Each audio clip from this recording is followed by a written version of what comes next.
যে নবীজির উম্মত করে আল্লাহ পাক আমাদের জীবনকে ধন্য করেছেন। সম্মানিত হাজিরিন, আপনারা জানেন আমি গুনাহগার, আমার অগভীর জ্ঞান থেকে দরবার শরীফ থেকে পাবলিশ হওয়া খুতবার আলোকে প্রতি সপ্তাহে একটি নির্দিষ্ট বিষয়ের উপরে স্বল্প পরিসরে আলোচনা উপস্থাপন করে থাকি। আজকের বিষয়টা অত্যন্ত গুরুত্বপূর্ণ, সারমর্মবহ।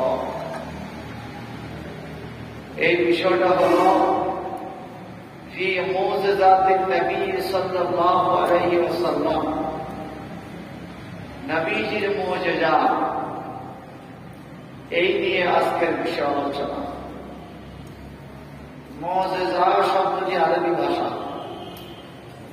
কারামাত শব্দটি আরবি ভাষা, ইস্তিদরাজ শব্দটি আরবি ভাষা। মুজিজা দিয়ে আশ্চর্য ঘটনা ঘটায় ফেলা যায়, কারামাত দিয়ে আশ্চর্য ঘটনা ঘটায় ফেলা যায়, ইস্তিদরাজ দিয়ে আশ্চর্য ঘটনা ঘটায় ফেলা যায়। খুতবার মধ্যে অল্প কথা এনেছি, কিন্তু বিস্তারিত ব্যাখ্যা করা হাদিসে তার আছে। যেটা হওয়ার নয়, যেটা হওয়ার মতো ঘটনা না, নবীরা বানায়া ফেলছে, এটার নাম হলো মুজিজা। সুবহানাল্লাহ। আর যেটা হওয়ার মতো ঘটনা না, কিন্তু আল্লাহর ওলিরা ঘটাইয়া ফেলছে, এটার নাম হলো কেরামত। আর যেটা হওয়ার মতো ঘটনা না, জাদু করে হয়ে ফেলাইছে, জাদুকররা কইরা ফেলাইছে, এটা নাম হলো ইস্তিদরাজ।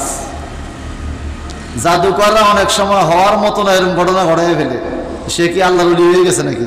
না, ঘটনা হওয়ার মতো নয় এমন ঘটনা তিন শ্রেণীর লোকে ঘটাইতে পারে: নবী, আল্লাহর ওলি, আর জাদুকর শয়তান। জাদুকর মানে শয়তান। জাদুকরের মূল ডিপার্টমেন্ট হলো শয়তানি। আল্লাহ পাক যুগে যুগে নবী রসুলদেরকে পৃথিবীতে প্রেরণ করেছেন। আর নবী রসুলরা যখন ইসলামের দাওয়াত দিতেন, তখন মানুষগুলো বলতো আপনি কি? ওনারা বলতো আমি নবী, আমি রসুল। তখন বলতো আপনি যে নবী আর রসুল, আপনি তো আমাদের পাড়ার লোক, আমাদের গ্রামের লোক, আমাদের মতো, আপনার কথা আমরা কেন শুনবো? আপনার মধ্যে এমন স্পেশাল কি আছে যে আপনার কথা আমরা শুনতে হবে? তখন নবীরা স্পেশাল কিছু ঘটনা ঘটাইতেন, এটার নাম হলো মুজিজা। সুবহানাল্লাহ বলেন। যেমন নূহ আলাইহিস সালাম স্পেশাল ঘটনা ঘটাইলেন। আল্লাহ পাকের দরবারে দোয়া করলেন, আল্লাহ এই কাফেররা বহু বছর হলো দাওয়াত দিলাম, এখনো 12 জন লোক মুসলমান বানাইতে পারলাম না, এমন একটা ঘটনা ঘটাও যেন তারা বুঝে। আল্লাহ পাক বন্যা দিলেন, সারা পৃথিবীতে বন্যা, পাহাড় পর্যন্ত ডুবিয়ে গেছে, কোনো গাছপালা দেখা যায় না। একটানা 40 দিন পর্যন্ত বৃষ্টি, উপর থেকে বৃষ্টি, নিচের থেকে পানি, 40 দিন পর্যন্ত বৃষ্টি হয়ে সারা পৃথিবীর পাহাড় পর্বত সব ডুবে গেছে। হযরতে নূহ আলাইহিস সালাম জোড়ায় জোড়ায় প্রাণীদেরকে ওনার নৌকার মধ্যে তুললেন। নূহ নবীর কিস্তি ছিল 3 তালা। কয় তালা? 3 তালা। 242টা তক্তা নূহ নবীর এই কিস্তিতে ব্যবহার করছে। আর 2,42,000টা তক্তা।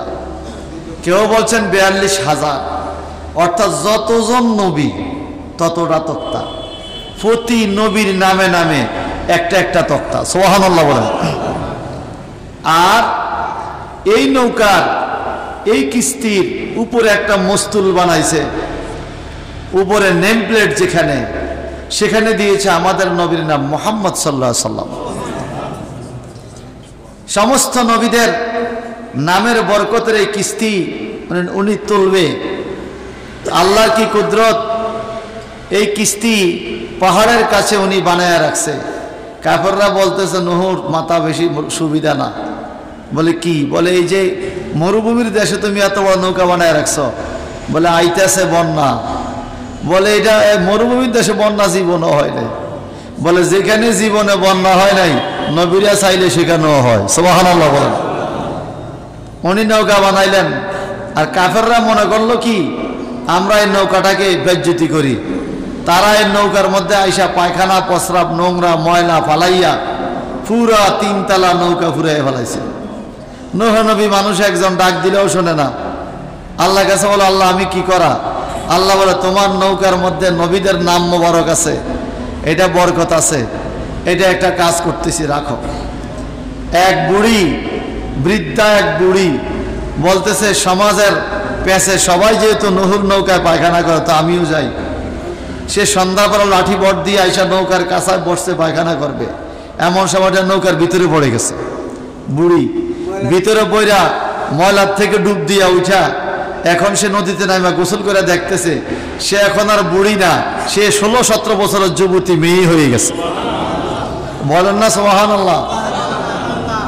এই বুড়ি বাড়িতে গেছে, বলে তুমি কে? বলে আমি অমুকের দাদি। মাথা খারাপ হয়েছে? 16 বছরের মাইয়া কি দাদি হয়? বলে তাহলে আপনার নামগুলো বলেন। এখন সে বলতেছে আমার বড় ছেলের নাম এই, ছোট ছেলের নাম এই, অমুক নাতি অমুক নাতনি সব বলে দিছে। তুমি এমন হলে কিভাবে? বলে পৃথিবীর কানা ল্যাংলা লুলা অসুস্থ বুড়িয়া বুড়ি যত লোক আছে ওই নূহ নবীর নৌকার মধ্যে যাওয়া ডুব দাও, দেখবা যে সব রোগ বারাম ভালো হয়ে যাবা, সুস্থ হয়ে যাইবা। সবাই আইসা নূহ নবীর নৌকার মধ্যে ডুব দিতে দিতে নৌকার এমন অবস্থা হয়েছে পুরা এক সময় তারা নৌকা দুইয়া পানি নিয়ে পর্যন্ত গোসল করছে। যারা বলবেন না সুবহানাল্লাহ। এই নৌকার মধ্যে নূহ নবীর মুজিজা প্রকাশ হয়েছে। পুরা 6 মাস সারা পৃথিবীতে নূহ আলাইহিস সালামের নৌকা সফর করছে, পুরা 6 মাস বন্যার সময়। রজব মাসে বন্যা শুরু হয়েছে। মুহররমের চাঁদের 10 তারিখে নূহ আলাইহিস সালাম ইরাকের উপর দিয়ে যাইতেছে আর বলতেছে আল্লাহ এই এলাকাটা মনে হয় ইরাকের মতো লাগে, পানির জন্য বোঝা যায় না। ইরাকে তো একটা জুতি নামক পাহাড় আছে, বড় পাহাড়। এই পাহাড়টাও কি এত নিচে গেছে গা যে আমার নৌকাটা পাহাড়ের উপরে একটু বাজে না। এই কথা বলে মুহাম্মদ সাল্লাল্লাহু আলাইহি সাল্লামের নামের মধ্যে হাতে একটা মোছা দিছে। সুবহানাল্লাহ বলেন। মোছা দেওয়ার সাথে সাথে জুতি নামক পাহাড়ে নূহ নবীর নৌকাটা ভিড়ে গেছে। তো তলার মধ্যে নৌকা পাহাড়টা লাগছে। নদী সাগরে দেখবেন অনেক সময় লঞ্চ সরের মধ্যে আটকে যায়, তো সরের মতো নূহ নবীর নৌকা আটকে গেছে। এখানে আরেকটা আশ্চর্য ঘটনা হলো, নূহ আলাইহিস সালাম জোড়া জোড়া জিনিসপত্র সব নৌকায় নিলেন। এক জোড়া ইঁদুরও তিনি নিলেন, ইঁদুর নিলেন নৌকার মধ্যে। আল্লাহ পাক যখন পুরা কিস্তি ভাসায়া দিল তখন নূহ আলাইহিস সালাম নৌকা স্টার্ট করবে। আল্লাহ বলে এ নূহ এই নৌকার কোনো ইঞ্জিল নাই, ইঞ্জিল তোমার মুখে। বলে কি মুখে? কি? তুমি পড়ো বিসমিল্লাহি মাজরিহা ওয়া মুরসাহা ইন্না রাব্বি লাগাফুরুর রহিম। সুবহানাল্লাহ। এই দোয়া পড়লে নৌকা চলে। আবার যখন নৌকা থামানোর ইচ্ছা করে এই দোয়া পড়লে নৌকা থামে। এই দোয়াটাই হলো ইঞ্জিল। সুবহানাল্লাহ বলেন। এই নৌকা পুরা ঘুরতেছে, হঠাৎ করে নৌকা থেমে গেছে। দোয়া পড়ে নাই কিন্তু নৌকা থেমে গেছে। নূহ নবী তাকাইয়া দেখে নৌকার চতুর্পাশে লাল রঙের একটা সাপ, বিশাল বড় এক সাপ এই জাহাজের চতুর্পাশে নৌকারে পেঁচাইয়া ধরে রাখছে। আল্লাহ এটা কি? আল্লাহ বলে তুমি জিগাও, এই সাপ তুমি কেন এভাবে ধরছ? বলে তুমি তো লাল রঙের সাপ একটাও নৌকা তোলো নাই, সব মরে গেছে, আমি বাচ্চা রয়েছি আমারও তোলো। নূহ নবীর সন্দেহ হয়েছে, লাল রঙের সাপ থাকলে 2টা থাকবে, একটা কেন? আল্লাহ এটা কেডায়? করে ইবলিস শয়তান। এটা কি? বলে সে কেন এরকম করে? নূহ ইবলিসে পর্যন্ত বন্যার পানিকে ভয় পাইতেছে, দাঁড়াইবার জায়গা পাইতেছে না, তোমার নৌকা উঠতে চায়, তুমি তাকে নৌকা তোলো। নূহ নবী বা আল্লাহ এই ইবলিস শয়তানে তো ফার্ম পট্টি দিয়া মানুষের কাফের মুশরিক বানা, আজকে সুযোগ পাইছি এ তো ডুইবা মরক। বলে না না, আমি ইবলিসের সাথে ওয়াদা দিয়েছি। ইবলিস 60টা ওয়াদা নিয়েছে আমার থেকে, এর মধ্যে একটা ওয়াদা হইল ইবলিসে কিয়ামত পর্যন্ত হায়াত চাইছে, আমি তাকে হায়াত দিছি। এখন আমারও ওয়াদা ঠিক রাখতে হবে, তারা তুমি নৌকার মধ্যে উঠাও। পরে ইবলিশকে নৌকা তুলছে। তো নৌকার মধ্যে ইবলিশ বসে রয়েছে এক জায়গায়। নূহ নবী বলছে ডিস্টার্ব করলে তোরে ফালাইয়া দিব। কয় না হুজুর, আমি ডিস্টার্ব করতাম না, আমি বসে থাকি। তো শয়তানের তো শয়তান না বুদ্ধি। তো দুইটা ইন্দুর যে উঠছে, ইন্দুরে শুধু এদিক সেদিক দৌড়াদৌড়ি করে। তো শয়তানা ডাক দিছে, এদিকে আয়, কি তোরা কিছু খাইছস? বলে না খাই নাই তো। বলে ক্ষুধা লাগছে? বলে খানা পাবো কোথায়? বলে আমি একটা বুদ্ধি দিই, তোমার দাঁতগুলো কেমন জানি হয়ে গেছে, দাঁতগুলো দাঁড় দেওয়া দরকার, খানারও দরকার। তোমরা এই নৌকা জাহাজের কাঠ দেখো না? দেখি তো, আস্তে আস্তে কাঠ ছাপাও, কাঠ কাটো। শয়তান না কেমনে শয়তানি করে দেখে। নূহ নবীর নৌকার কিস্তির তলা ছিদ্র করার জন্য ইন্দুরে একটা ভাম দিয়ে দিছে। ইন্দুরে কাটা আরম্ভ করছে। নূহ নবী চিৎকার দেয়, কেড়ে কেড়ে কোন দিকে আওয়াজ হয়? আইসা থেকে ইন্দুরে। ও আল্লাহ, আমি কি ইন্দুর ফালাইয়া দিব? কয়টা শয়তানের কাম। বলে ইন্দুরও ফালাইয়া দেয়, শয়তানও ফালাইয়া দেয়। বলে না, এই প্রাণী কিয়ামত পর্যন্ত থাকতে হবে। তুমি একটা কাজ করো, মুহাম্মদ সাল্লাল্লাহু আলাইহি ওয়াসাল্লামের নামের মধ্যে আবার হাত লাগাও। তো নূহ নবী লাগাইলো। বলে আল্লাহ কি করব? বলে এবার বাঘের মাথার থেকে হাতটা মুইসা লেন্স পর্যন্ত হাতটা নাও। তো নূহ আলাইহিস সালাম বাঘের মাথার থেকে মশা দিয়া লেন্স পর্যন্ত হাতটা নিতে দেরি, এই বাঘের লেন্সা বাইরে একটা বিড়াল বাইরেছে। জোরে বলবেন না সুবহানাল্লাহ? বিড়াল হইল নূহ আলাইহিস সালামের হাতের মুজিজা, বিড়াল সৃষ্টি। সুবহানাল্লাহ বলেন। কি বাইরেছে? হুকুম কার? হাত হইল নূহ নবীর। আমরা কি বাঘের মাথার মধ্যে মশা দিলে বিড়াল হবে? এখন আপনারা বলেন, বিড়াল যখন বাইরেছে, ইন্দ্রের এখন হুঁশ আসেনি? তো নূহ নবী বিড়ালকে বলছে, তুই খাইবিও না, ছাড়বিও না। বলে এটা কি কইলা? বলে যদি খাইয়া বেলাস ইন্দুর গোষ্ঠী শেষ, ইন্দুর তুই খাবি না। তবে ইন্দুরে একটু পরে দমকের মধ্যে রাখবি, যে নৌকা কাটতে না পারে। জোরে জোরে বলেন না সুবহানাল্লাহ। এই নূহ আলাইহিস সালামের কিস্তি নবীদের মুজিজা, নূহ আলাইহিস সালামের কিস্তির এই ঘটনা। এরপরে নূহ নবীর কিস্তির মধ্যে আরেকটা মুজিজা হয়েছে। নূহ আলাইহিস সালাম যখন কিস্তি ভাসতেছে, হঠাৎ করে দেখলো বিশাল বড় একটা দেহ, মানুষের শরীর ভাইসা উঠছে। নূহ নবী বলে আল্লাহ এটা কি? বলে ভালো করে দেখো। নূহ আলাইহিস সালামের ছেলেরা মাইপা দেখে এটা 60 গজ লম্বা। কত গজ? 60 গজ লম্বা এক দেহ পানিতে ভাসে উঠছে, নৌকার ভাসে গেল ঘুরে। আল্লাহ এটা কে? বলে এটা হলো আমার আদম নবীর দেহ। সুবহানাল্লাহ। কোন নবীর দেহ? আদম আলাইহিস সালামের নবমতম পুরুষ হলো নূহ নবী। নবম পুরুষ আগের আদম নবীর দেহ ভাইসা উঠছে নূহ নবীর বন্যার সময়। আল্লাহ বলে, এ নূহ, তুমি আর তোমার ছেলেরা 72-78 জন ভক্ত তোমার নৌকায়, এরা সহ ধরো, আদম আলাইহিস সালামের দেহটা নৌকার মধ্যে তোলো। তুইলা একদিকে মহিলা একদিকে পুরুষ, মাঝখানে দেহটা শোয়া দাও। আদম নবীর দেহের এদিকে পুরুষ এদিকে মহিলা, একটা পর্দার ব্যবস্থা হয়ে গেল। আদম নবীর দেহটা তোমার নৌকা থাকলে আদম নবীর দেহের বরকতে তোমার নৌকা ডুববে না।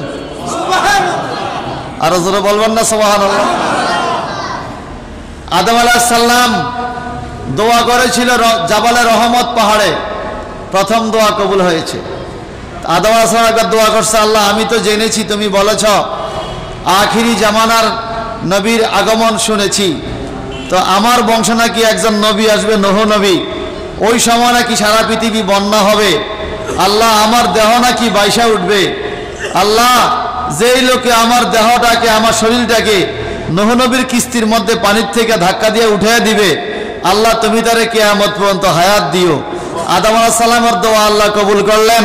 নূহ আলাইহিস সালামের ছেলেরা তো যখন ধরে লাশটাকে তুলবে, পানির নিচের থেকে দুইটা পবিত্র হাত দিয়া লাশটাকে উপরে উঠিয়ে দিছে আদম নবীর দেহটাকে। নূহ নবী বলে আল্লাহ এটা কে?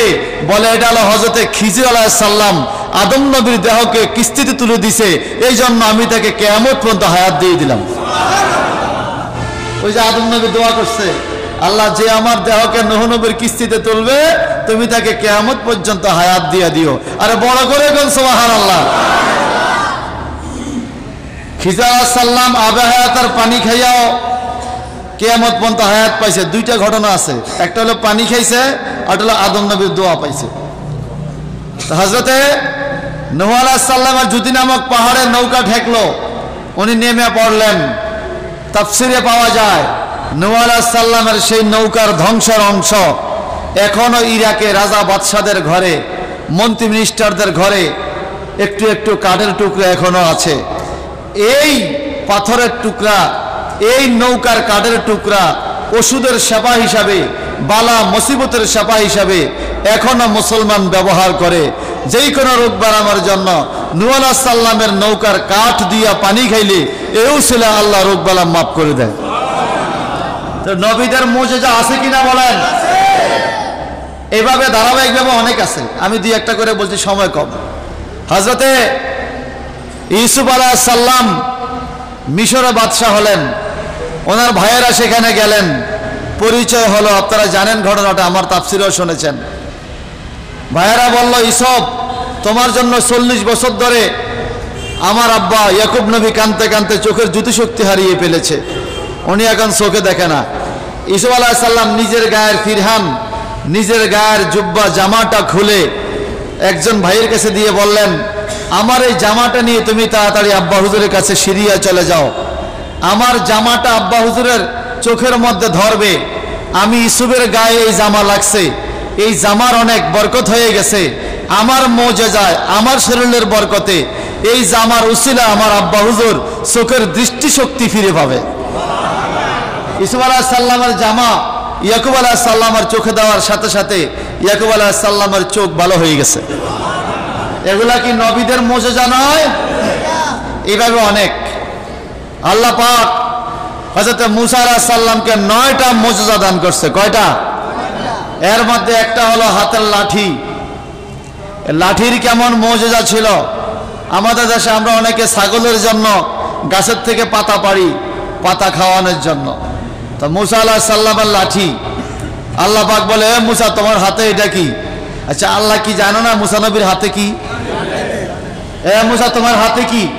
আল্লাহ, এটা আমার হাতের লাঠি, এই লাঠি দিয়ে আমি বর দিয়ে হাঁটি, এই লাঠি দিয়ে আমি নদীতে রাস্তা বানাই, এই লাঠি দিয়ে আমি শত্রুরে মারি, এই লাঠি দিয়ে আমি গাছের পাতা ভাঙ্গি, ওই পাতা আমি ছাগলরে খাওয়াই, ওই ছাগলের দুধ খাই, এরপরে তোমার ইবাদত করি।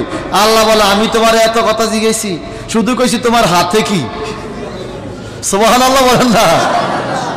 বলে, আল্লাহ আমি যতটি কথা কইছি এগুলা কি কবুল হয়েছি নি? বলে, বলছো যেহেতু কবুল হয়ে গেছে। মূসাকে বলা হয় মূসা কালিমুল্লাহ, আল্লাহর সাথে সরাসরি কথা বলতো মূসা নবী। সুবহানাল্লাহ বলেন। তো মূসা আলাইহিস সালামের লাঠির মুজিজা কেমন ছিল? লাঠিটা তিনি যখন যা করতে চান তা হয়ে যায়। মূসা নবী যখন পাতা পড়বে গাছের, গাছের পাতা যদি উপরে বেশি হয়, লাঠিটা যত উপরে পাতা, লাঠি ধরলে লাঠিটা তত লম্বা হয়ে যেত। আবার উনি হাঁটার সময় লাঠিটা ছোট হয়ে যেত। ফেরাউন ফাটাইছে সাপ, অজগর সাপ পাঠাইছে মূসা নবীকে খাওয়ার জন্য। আল্লাহ পাক বলে, মূসা তোমার হাতে লাঠি নাই? মূসা নবী বলে, আল্লাহ আমার লাঠিটা 3 হাত, অজগর সাপটা 30 হাত, 3 হাত লাঠি দিয়ে 30 হাত সাপ আমি কেমনে মারবো? বলে, হবে, তুমি লাঠিটা মাটিতে রাখো।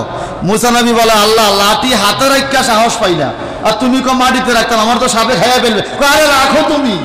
মূসা নবী লাঠি মাটিতে রাখতে দেরি 90 হাত লম্বা অজগর সাপ হয়ে গেছে। হা করছে, আর ফেরাউনের সাপ সব এই সাপের ফ্যাটের ভিতরে। এখন মূসা নবীর লাঠি তো সাপ হয়ে গেছে, আর মূসা নবী কান্দে, আল্লাহ এই লাঠি দিয়ে আমি পাতা পাড়তাম, ছাগলরে খাওয়াইতাম, ছাগলের দুধ খাইতাম, এরপর তোমার সেজদা দিতাম। এখন আমার লাঠি গেল গা, পাতা পড়া বন্ধ, ছাগলের খানা বন্ধ, দুধ খাওয়া বন্ধ, তোমার সেজদাও বন্ধ। আল্লাহ না আমার সেজদা চলবে? দিমু কেমনে? না খাইয়া সেজদা চলে? সুবহানাল্লাহ বলেন। বলে, আচ্ছা আচ্ছা ঠিক আছে, তোমাকে লাঠি ফিরে দিচ্ছি। ও আল্লাহ, কোথায় পাবো লাঠি? বলে, এই সাপের লেঞ্জার মধ্যে ধরো। মূসা নবীর লেজে ধরতে গেলে সাপ এদিকে ফিরে আসে, মূসা নবী দেয় একটা দৌড়। সুবহানাল্লাহ বলেন না? আল্লাহ এই সাপে আমারে খাইতে চায়। তো খাবে না, খাবে না। আমরা যেই কোনো সাপের লেঞ্জা ধরে দেখবেন সাপ আপনার দিকে ফিরবে।